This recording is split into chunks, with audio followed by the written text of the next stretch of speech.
Um, uh, 3 suicides. I get blamed for the Byuu thing. The Yeah. first suicide that happened for a person that had a thread was not Chloe Segal. Terryberry. Julie Terryberry killed herself, and she was in an abusive relationship with a much older man who posted on the forum, and she would routinely threaten to kill herself if her boyfriend left her because her boyfriend put her into pornography with himself that got published online.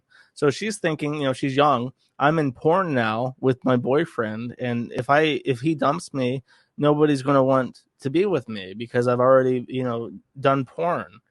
And there's other things to it. You can't blame suicide on one specific thing, but she routinely threatened to do this. And he Right. left her one day and she killed herself. And it's like, I'm pretty sure the fact that she didn't have any family because she was adopted and she had been in porn and her boyfriend was leaving her was the reason that, because she didn't leave a note. She didn't blame the forum. Her boyfriend blamed the forum and he had reason to blame the forum. So I don't think that Julie Terryberry killed herself because of the forum at all. The other person is Chloe Segal. Chloe Segal was transgender, and Chloe Segal had been Was that Steven evicted. Seagal before the? No, no, no, no. Okay. They did like small indie video games, but they got evicted from their house. By the way, of other LGBT people, they got evicted because Chloe Segal had severe behavioral issues and made enemies constantly. They were completely isolated in the LGBT sphere. They were sort of like excommunicated by it, and then they got evicted because they couldn't get along with their roommates. They committed suicide by immolation, which is crazy. Holy shit. That's And dedication. before they set themselves on fire, they gave a speech where they said America has a serious problem with homelessness and mental health care.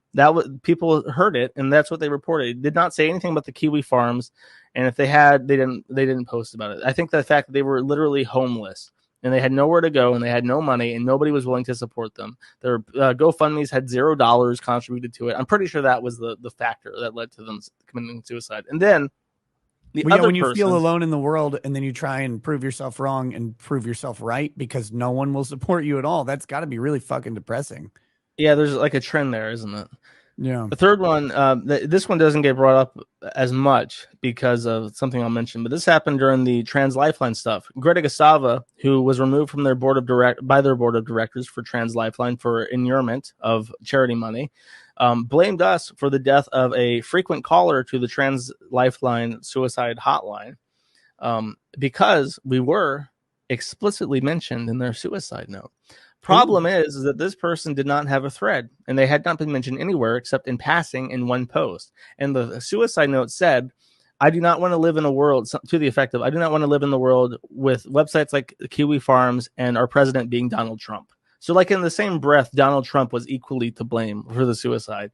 And then they were in a relationship with another transgender person who said that Kiwi Farms had nothing to do with it and blamed it squarely on Trans Lifeline because they had an issue where they had no operators, and if you called them, you wouldn't get anyone to pick up. And they said that Trans Lifeline didn't help and frequently didn't answer and blamed it on them. And then the director of Trans Lifeline blamed me, and the spouse was going on and saying, don't you fucking dare use this person's death as a weapon against your enemies when you had more to do with it than them. And that's the reason that one doesn't get brought up as much. That makes sense. Yeah. But the